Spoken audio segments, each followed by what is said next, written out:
SSP convent school Jangipur Ghazipur के इस online class में आप सभी विद्यार्थियों का हार्दिक स्वागत है।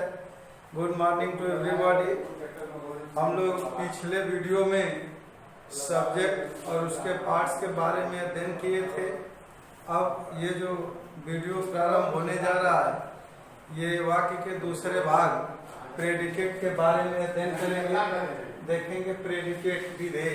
सबसे पहले आप जानेंगे विधेय किसे कहते हैं। जिस तरह से आप सब्जेक्ट जानते थे उसी तरह से प्रेडिकेट भी जानना है। तो सबसे पहली बात आप जानिए प्रेडिकेट किसे कहते हैं। प्रेडिकेट सब्जेक्ट के बाद जो शेष भाग होता है उसे प्रेडिकेट कहते हैं। यानी सब्जेक्ट को छोड़कर जो शेष भाग होता है उसे प्रेडिकेट कहते हैं। आप ध्यान देंगे, एक बार पुनः उसको समझ लेंगे। सब्जेक्ट को छोड़कर जो शेष भाग होता है वह प्रेडिकेट कहलाता है। अब आगे आप ध्यान देंगे, जिस तरह से सब्जेक्ट के भाग होते हैं, जिस तरह से सब्जेक्ट के भाग होते हैं ठीक उसी प्रकार प्रेडिकेट के भी भाग होते हैं। अब समझेंगे प्रेडिकेट के भी दो भाग होते हैं, पहला वर्ब दूसरा ऑब्जेक्ट।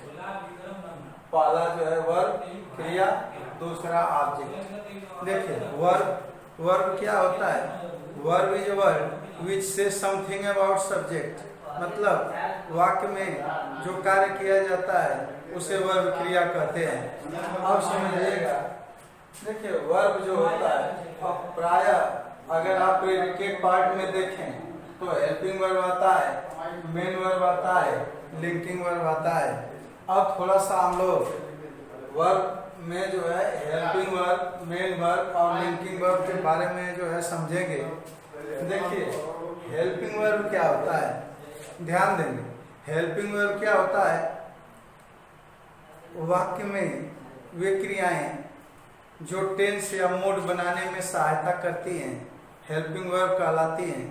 ध्यान देंगे, फिर से पुनः एक बार समझ लेंगे कि जो क्रियाएं वाक्य में टेंस, काल या मोड बनाने में सहायता करती हैं हेल्पिंग वर्ब कहलाती हैं।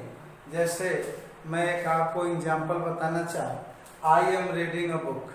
अब देखिए इसमें जो एम का प्रयोग हुआ है हेल्पिंग वर्ब की तरह हुआ है। अगर आप इस वाक्य में से एम की जो है हेल्प न लें अर्थात एम को हटा दें तो वाक्य गलत हो जाएगा। किसी भी टेंस में सब्जेक्ट के बाद सीधे वर्ब प्लस आईएनजी नहीं आता है। अगर वहीं एम का हेल्प ले लेंगे तो वह जो है प्रेजेंट कंटिन्यूअस टेंस हो जाएगा। उसी तरह से मेन वर्ब, देखिए मेन वर्ब क्या होता है। फिर मेन वर्ब को समझ लीजिए। मेन वर्ब क्या होता है, देखिए वे क्रियाएं जिन पर सब्जेक्ट के नंबर, पर्सन और जेंडर का नियंत्रण होता है। अर्थात ये भी कह सकते हैं कि वे क्रियाएं जो सब्जेक्ट के अनुसार बदलती रहती हैं या सब्जेक्ट का नियंत्रण होता है वह जो है मेन वर्ब कहलाता है। ध्यान देंगे, देखिए सब्जेक्ट के जो है नंबर, पर्सन और जेंडर का नियंत्रण, मतलब सब्जेक्ट के अनुसार इसका प्रयोग होगा, सब्जेक्ट के अनुरूप लिखी जाएगी। और जो इसी में जो एक नॉन फाइनाइट होता है जिसका सब्जेक्ट पर कोई नियंत्रण नहीं होता है, स्वतंत्र क्रियाएं होती हैं, उसको जो है सब्जेक्ट के अनुसार नहीं लिखते हैं। जैसे मैं आप लोगों को बताना चाहूँ कैसे मतलब सब्जेक्ट के अनुसार नियंत्रित है। जैसे देखिए ही राइट्स ए लेटर। ध्यान देंगे, देखिए अब यहाँ जो है ये सब्जेक्ट सिंगुलर नंबर है, उसके अनुसार इसमें जो है यस लगा है, यानी सब्जेक्ट के अनुसार ये बदल रही है। अगर यही जो है आप अगर ही के बजाय अगर दे कर देंगे तो क्रिया बदल जाएगी। क्या हो जाएगा, राइट हो जाएगा। तो यही इसका नियंत्रण होता है। अब जैसे ध्यान देंगे एक बात और, जैसे मैं कहा हूँ सब्जेक्ट के नंबर, पर्सन और जेंडर के अनुसार। देखिए ही जो है क्या है, सब्जेक्ट है। नंबर कौन सा है, नंबर जो है ये सिंगुलर नंबर है। पर्सन कौन सा है, थर्ड पर्सन है। जेंडर कौन सा है, मैस्कुलिन जेंडर है। तो वही उसको बोला जाता है, वही कहा जाता है कि मतलब ये क्रियाएं जो सब्जेक्ट के नंबर, फंक्शन और जेंडर के अनुसार बदलती है वो मेन वर्ब या फाइनाइट वर्ब कहलाती हैं। अब आप एग्जांपल से समझ गए होंगे। देखिए सब्जेक्ट के अनुसार इसमें यस लगा है, प्रेजेंट इंडेफिनिट टेंस है, सब्जेक्ट प्लूरल नंबर हो गया है, क्रिया का फर्स्ट फॉर्म हो गया है, इसमें यस नहीं लगा है। जैसा कि आप ऑलरेडी जानते हैं कि प्लूरल सब्जेक्ट के साथ मेन वर्ब का फर्स्ट फॉर्म का प्रयोग होता है क्योंकि सभी क्रियाएं बहुवचन में होती हैं। अब आपको मैं लिंकिंग वर्ब के बारे में थोड़ा सा बताना चाहता हूँ। आप समझ लीजिए लिंकिंग वर्ब क्या है। देखिए जब वाक्य में वर्ब बी का मतलब समझ रहे होंगे। वर्ब बी मतलब होता है is, am, are, was, were, etc कर दीजिए। देखिए जब ये वाक्य में ये सहायता न करके, हेल्पिंग वर्ब न करके ये मेन वर्ब की तरह वाक्य में जो है आती हो तो इसे जो है हम क्या कहते हैं, लिंकिंग वर्ब कहते हैं। यानी यही जो है मेन वर्ब का जो है काम करती है। जैसे एग्जांपल के लिए समझ लीजिए ही इज ए स्टूडेंट। देखिए ही इज ए स्टूडेंट। अब आप समझेंगे, देखिए इसमें जो वर्ब है क्या है, इज, दूसरी कोई क्रिया नहीं है। वर्ब भी इसमें किसका काम कर रहा है, यह जो है मेन वर्ब का काम कर रहा है, इसमें कोई दूसरी क्रिया नहीं है। तो ऐसी क्रियाओं को जो है हम क्या कहते हैं, लिंकिंग वर्ब।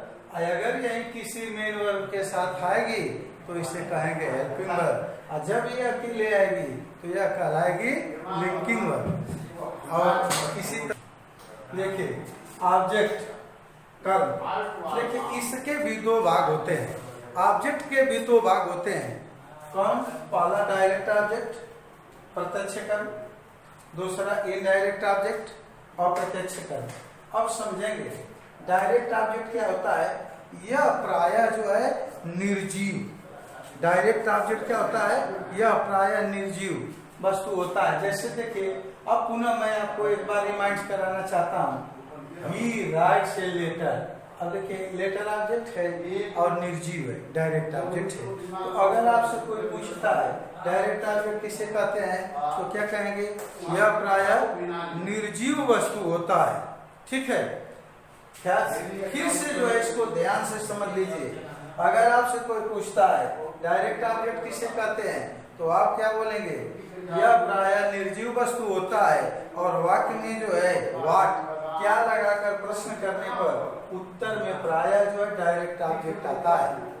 फिर से एक बार पुनः समझ लीजिए ताकि आपको कंफ्यूजन ना हो।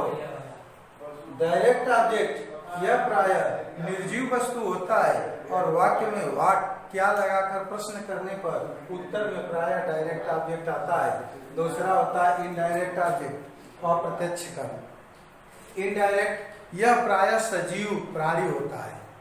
इनडायरेक्ट ऑब्जेक्ट जो है यह प्रायः सजीव प्राणी होता है और वाक्य में whom लगाकर, किसको या किसे लगाकर प्रश्न करने पर उत्तर में जो आता है वही जो है इनडायरेक्ट ऑब्जेक्ट कहलाता है। अब मैं आपके सामने एक उदाहरण लिख रहा हूं, मैं ध्यान से देखेंगे। My father a pen. देखिए इसमें दो ऑब्जेक्ट है, मी भी है पेन भी है। अब समझेंगे मी मतलब मुझे, मैं एक सजीव प्राणी हूं तो जब इनडायरेक्ट ऑब्जेक्ट प्राणी क्या होता है, सजीव प्राणी होता है तो मी क्या हो गया, इनडायरेक्ट हो गया। और पेन निर्जीव है, डायरेक्ट ऑब्जेक्ट प्रायः निर्जीव प्राणी होता है तो ये जो है पेन क्या हो गया, डायरेक्ट ऑब्जेक्ट हो गया।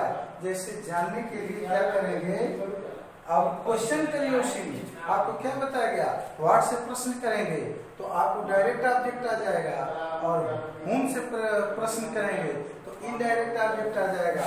जैसे एग्जांपल के लिए देख लीजिए, what did my father give me. मेरे पिताजी मुझे क्या दिए, उत्तर में क्या आएगा, आपको आंसर क्या प्राप्त होगा, पेन। ठीक है, पेन क्या है, देखो वाट से प्रश्न किए, उत्तर में क्या आया, पेन। उसी तरह से दूसरा जो आप देख लेंगे, जैसे अब इनडायरेक्ट के लिए क्या होता है, क्या होम, तो होम से प्रश्न करेंगे, क्या आ जाएगा, whom did my father give a pen.